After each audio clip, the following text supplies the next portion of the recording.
আমার বয়স এখন 25। যখন আমার বয়স ছিল 18, তখন থেকেই আমার ছেলেদের প্রতি একটা আলাদা অনুভূতি হতো। কোনো ছেলে দেখলেই আমার বুকের ভিতরটা কেমন একটা উথাল পাথাল করত। তারপর থেকে আমি আমাদের ক্লাসের ছেলেদের সাথে বেশি বেশি করে মিশতে শুরু করি, তাদের গায়ে ঘেঁষতে শুরু করি, কিন্তু তাদের মধ্যে কেউই আমার চাহিদাটা বুঝতে পারত না। আর আমিও আমার চাহিদাটা মেটাতে না পেরে দিন দিন পাগলের মতো হয়ে যাচ্ছিলাম। একদিন স্কুলে ঢোকার সময় অজয় নামের এক ছেলের সাথে আমার ধাক্কা লাগে। আমি বললাম, উফ, দেখে চলতে পারেন না? সে আমার হাতে হাত রেখে বলল, আমাকে ক্ষমা করবেন, আমি দেখতে পাইনি। আমার তার চোখের দিকে তাকিয়ে মনে হলো আমি যেটা চাই সেও সেইটাই চায়। আসলে সে ছিল আমার থেকে সিনিয়র, তাই এর আগে তার সাথে আমার কখনো দেখা হয়নি। আমি বেশ খুশি ছিলাম, কারণ আমার মনে হয়েছিল এইবার হয়তো আমার মনের ইচ্ছা পূরণ হবে, আমার চাহিদাটা পূরণ হবে। তারপরের দিন সেই ছেলেটা আমার ক্লাসের বাইরে আসে, এসে সে আমাকে বাথরুমের দিকে যাওয়ার ইশারা করে। আমি তার কথা মতো একটু উত্তেজিত হয়ে বাথরুমের দিকে যাই। সেখানে গিয়ে আমি তাকে বলি, কি হলো, তুমি হঠাৎ এখানে আমাকে ডাকলে?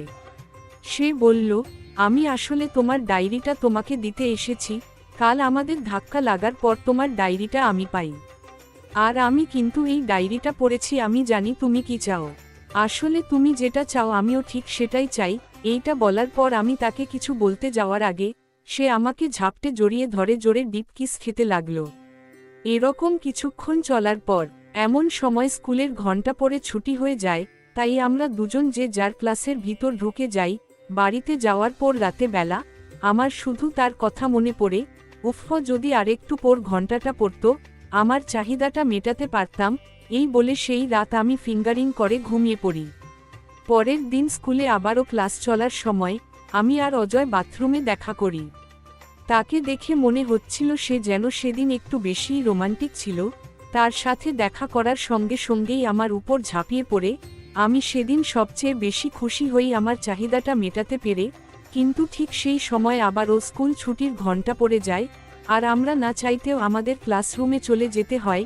এইভাবেই প্রতিদিন আমাদের কিছু না কিছু ভাবে শারীরিক মিলন করা হয় না। তারপর আমরা আমাদের চাহিদা মেটাতে না পারায় একটা সিদ্ধান্ত নিই, যেদিন আমার বাড়ির কেউ থাকবে না সেদিন আমরা আমাদের বাড়িতে দেখা করব।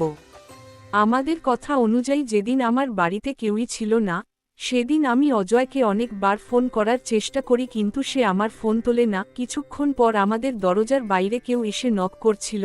আমি সেই শব্দটা শুনে দরজাটা খুলে দেখি অজয় দাঁড়িয়ে আছে। ও কিছু না বলেই আমার মুখ চিপে ধরে ঘরের ভিতর নিয়ে যায়। ঘরের ভিতর ঢুকে কিছু না বলেই ও আমার সাথে শারীরিক মিলন করে। আমিও এইসব জিনিস বেশ উপভোগ করি।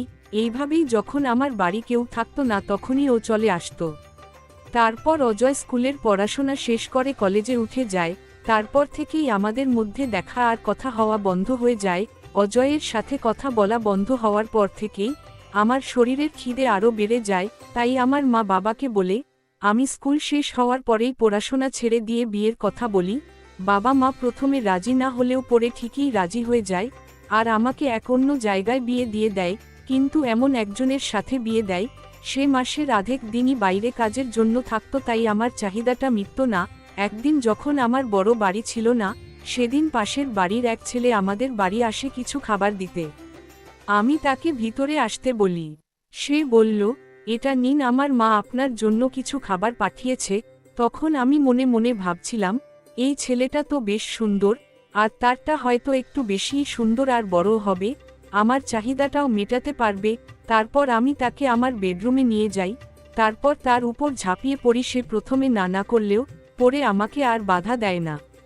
এরপর থেকে ওই ছেলেটা মাঝে মধ্যেই আমার স্বামী বাড়িতে না থাকলে আমার সাথে সম্পর্ক করতে আসতো।